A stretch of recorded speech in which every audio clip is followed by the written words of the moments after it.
சீடர்கள் புறப்பட்ட கரையிலேயே மறுநாளும் மக்கள் கூட்டமாய் நின்று கொண்டிருந்தார்கள். முந்தின நாள் ஒரு படகை தவிர வேறு படகு எதுவும் அங்கு இல்லை என்பதையும், அதில் இயேசுவின் சீடர்கள் மட்டும் போனார்களே அன்றி இயேசு அவர்களோடு அப்படகில் ஏறவில்லை என்பதையும் அவர்கள் கண்கூடாக பார்த்திருந்தார்கள்.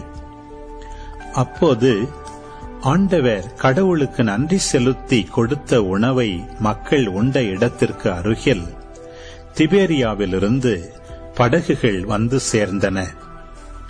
இயேசுவும் அவருடைய சீடரும் அங்கு இல்லை என்பதை கண்ட மக்கள் கூட்டமாய் அப்படகுகளில் ஏறி இயேசுவை தேடி கப்பர்நாகுமுக்கு சென்றனர்.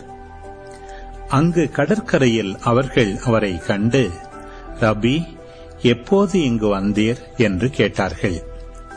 இயேசு மறுமொழியாக, நீங்கள் அருமடையாளங்களை கண்டதால் அல்ல, மாறாக அப்பங்களை வயிறார உண்டதால்தான் என்னை தேடுகிறீர்கள் என உறுதியாக உங்களுக்கு சொல்லுகிறேன். அழிந்து போகும் உணவுக்காக உழைக்க வேண்டாம், நிலை வாழ்வு தரும் அழியாத உணவுக்காகவே உழையுங்கள். அவ்வுணவை மானிட மகன் உங்களுக்கு கொடுப்பார்.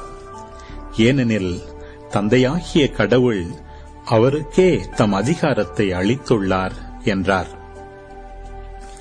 அவர்கள் அவரை நோக்கி, எங்கள் செயல்கள் கடவுளுக்கு ஏற்றவையாக இருப்பதற்கு நாங்கள் என்ன செய்ய வேண்டும் என்று கேட்டார்கள்.